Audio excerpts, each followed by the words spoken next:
Good evening, fellow classmates. My name is Joe Pedraza, and I will be collaborating with Jennifer Leal to present this week's topic on our discussion board, which focuses on Kohlberg, Gilligan, and the theory of moral development.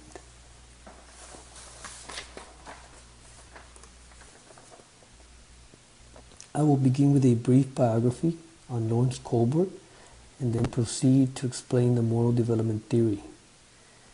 I will be using the Prezi to follow along with my presentation.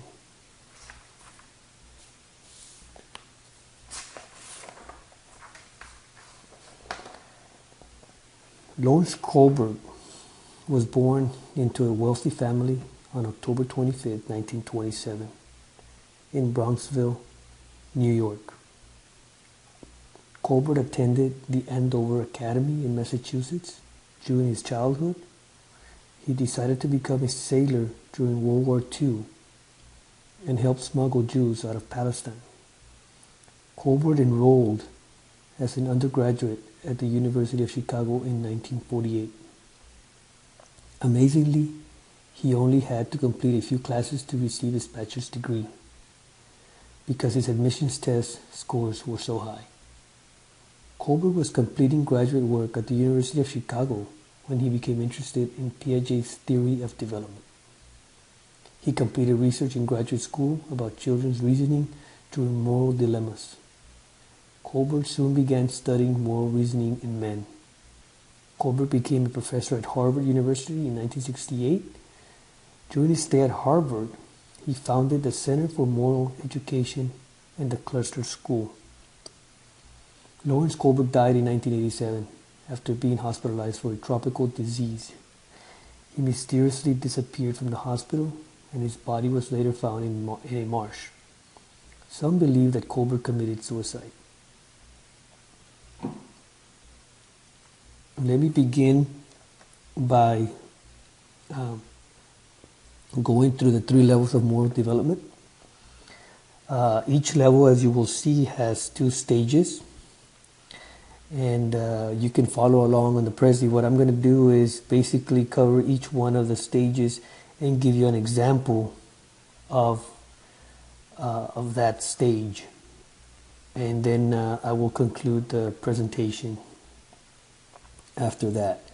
So let's go ahead and begin with level 1, conventional morality. Pre-conventional morality. Stage 1, obedience and punishment orientation. The person is to make moral decisions on the basis of self-interest. The rules can be disobeyed only if you can, but make sure not to get caught. I'm going to give you an example here of this particular stage. Let's take a child that cleans her room at her mother's request to avoid being spanked.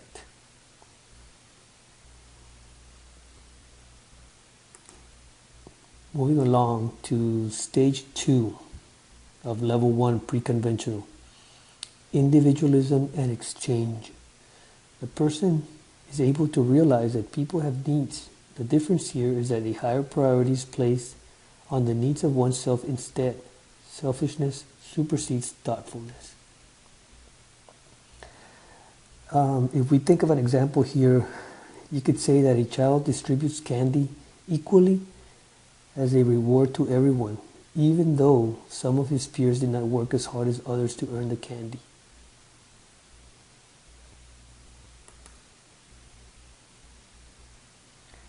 Moving along to level 2, conventional morality. Level 2, stage 3 could be thought of the good boy-girl orientation, good interpersonal relationships.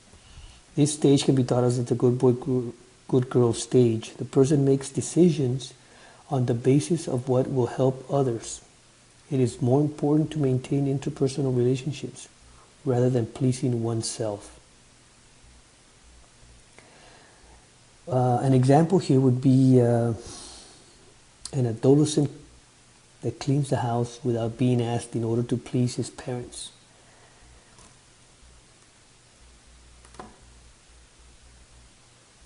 Moving to stage 4 of level 2, conventional, maintaining the social order. This stage can be viewed as a law and order stage. It is more important to act on what society as a whole thinks is the right thing to do based on behavior. The rules here may not be changed. An example here could be an adolescent that obeys the speed limit because the law dictates that she has to, whether he has to.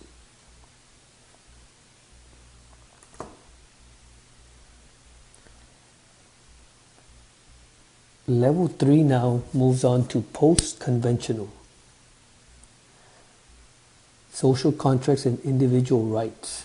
This stage is the complete opposite of stage 4. The rules here are flexible and can be changed because we realize that social agreements are non-binding and are made to be changed.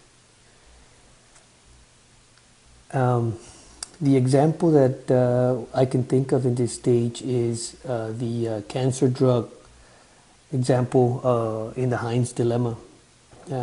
As you will see later when you start going through the lesson plan, you will watch the YouTube video on the Heinz dilemma, and you will realize that the stage 5 post-conventional level, it has the example that we're looking at here. A cancer drug would prolong her life, but the couple does not have enough money to buy the drug. The husband is aware that stealing the drug is against the law, but does so anyway to prolong the life of his wife. So in the Heinz dilemma, the husband's wife was dying of cancer, and a cancer drug would obviously prolong her life, and he decides to go ahead and steal the drug, even though it's against the law, in order to prolong the life of his wife. And this could be thought of stage 5, social contracts and individual rights. Moving along to stage 6 of level 3, post-conventional, universal principles. We now enter a place where we find ourselves basing our decisions on universal ethical principles. Our inner conscience allows us to adhere to a small number of abstract principles that transcend specific concrete rules. Again, an example here could be something as basic as somebody advocating for human rights and rallies in support of a bill that would end third world or will provide third world medical care to everybody. Kind of like or provide something universal for everybody in a third world country. That would be an example of the universal principle, stage 6 on level 3.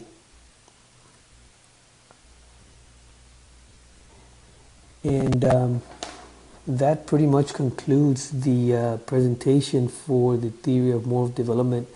You can get more detailed information, of course, if you go through the reading materials that are provided in the lesson plan, and of course the homework and assessment that are posted on the lesson plan as well. Of course, there's nothing better than the discussion group postings and replies from the class to engage in conversation and opinions about the theory of moral development. So I want to thank the classmates for participating in our discussion, and I look forward to engaging in some discussion. Thank you.